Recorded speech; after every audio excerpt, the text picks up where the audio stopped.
नई दिल्ली में एशियाई बौद्ध शिखर सम्मेलन 2024 का आगाज। सम्मेलन का राष्ट्रपति मुर्मू ने किया उद्घाटन। रांची में राजनाथ सिंह ने चुनावी सभा को किया संबोधित। जेएमएम कांग्रेस पर साधा निशाना। झारखंड में मल्लिकार्जुन खड़गे ने रैली को किया संबोधित। केंद्र सरकार पर जमकर साधा निशाना। सुप्रीम कोर्ट ने यूपी मदरसा बोर्ड एक्ट को संवैधानिक घोषित किया। हाईकोर्ट का फैसला खारिज। नमस्कार, स्वागत है आपका आज की खबर में। मैं हूं आपके साथ महिमा शर्मा। बढ़ते हैं देश की बड़ी खबरों की ओर। आज नई दिल्ली में एशियाई बौद्ध शिखर सम्मेलन का आयोजन किया गया, जहां इस सम्मेलन का उद्घाटन राष्ट्रपति द्रौपदी मुर्मू ने किया है। वहीं इस कार्यक्रम को संबोधित करते हुए राष्ट्रपति मुर्मू ने कहा कि बुद्ध धर्म क्या है। महान सम्राट अशोक ने बौद्ध धर्म अपनाने के बाद हिंसा का परित्याग कर दिया था। उन्होंने एक स्तंभ पर इसकी परिभाषा खुदवाई थी, जिसमें कहा गया था कि धर्म अच्छा है।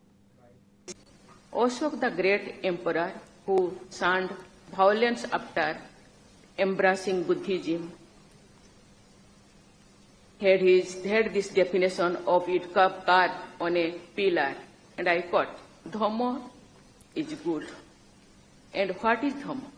It is having few faults and many good deeds, mercy, charity, truthfulness, and purity. Unquote. Over the centuries, it was only natural that different practitioners would find different meanings in the Buddha's discourages, and thus there arose a variety of sects. In broad classifications, today we have Theravada, Mahayana, Vajrayana traditions, with many schools and sects within each of them. Moreover, such flowers of the Buddha Dharma proceeded in many directions over different periods of history. Jharkhand के रांची में चुनावी सभा को संबोधित करते हुए रक्षा मंत्री राजनाथ सिंह ने विपक्ष पर जमकर निशाना साधा। उन्होंने कहा कि मुख्यमंत्री के प्रस्तावक रहे मंडल मुर्मू के भाजपा में शामिल होने के बाद यह स्पष्ट हो गया है कि झारखंड में कौन सरकार बनाने जा रहा है। रक्षा मंत्री ने कहा कि झामुमो, कांग्रेस, राजद अब फुस हो चुके पटाखे हैं। मंडल मुर्मू ने इस बात को समझ लिया कि अब झारखंड मुक्ति मोर्चा की नैया डूब रही है। अब कोई डूबती हुई नैया पर तो बैठना नहीं चाहेगा कि बैठेंगे। डूबती नैया पर बैठने वाला कोई है? कोई नहीं है। तो इसलिए अब यह साफ हो गया है कि यहां पर सरकार यदि किसी की बनने जा रही है तो भारतीय जनता पार्टी नेतृत्व की एनडीए सरकार बनने जा रही है। अब झारखंड मुक्ति मोर्चा के कार्यकर्ता पार्टी को छोड़ रहे हैं और भारतीय जनता पार्टी की वो सदस्यता स्वीकार कर रहे हैं।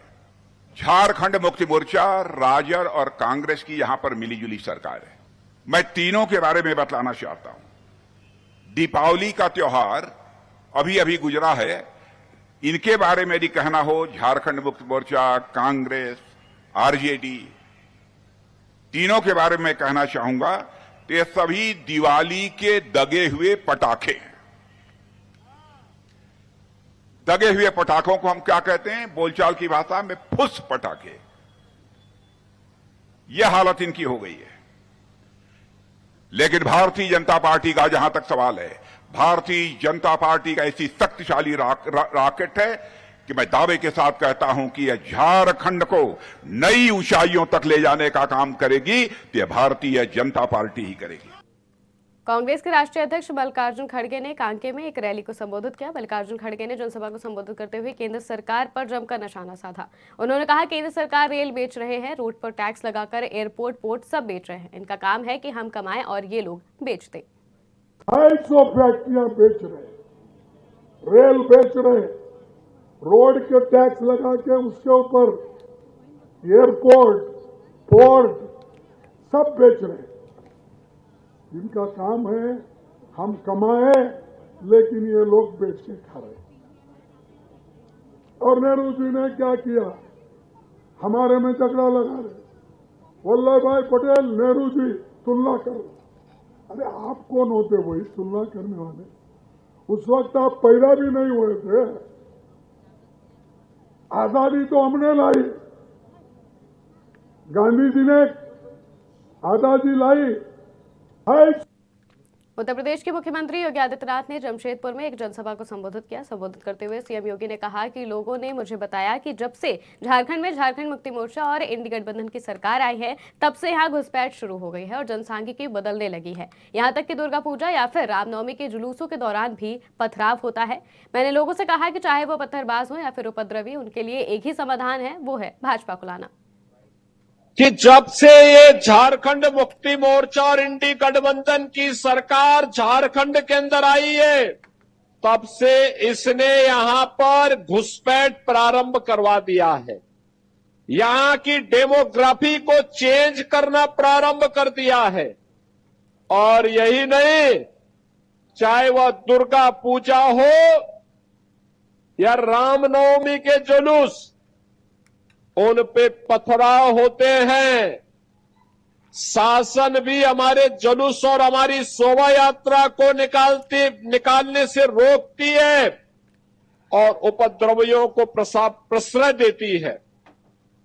तो मैंने उन लोगों से कहा, ये पत्थरबाज हो या उपद्रवी, इन सब का उपचार केवल एक है और वह है भाजपा को लाइए और सुरक्षित यात्रा को आगे बढ़ाइए।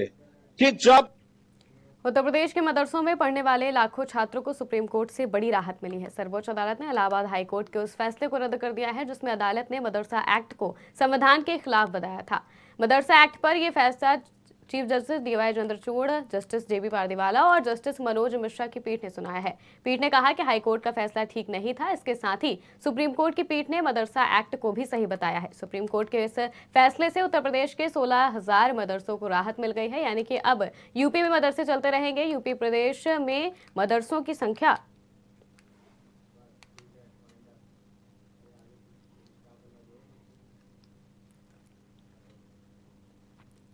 देश की बड़ी खबरों में फिलहाल इतना ही। देश और दुनिया की तमाम खबरों के लिए देखते रहिए आज की खबर।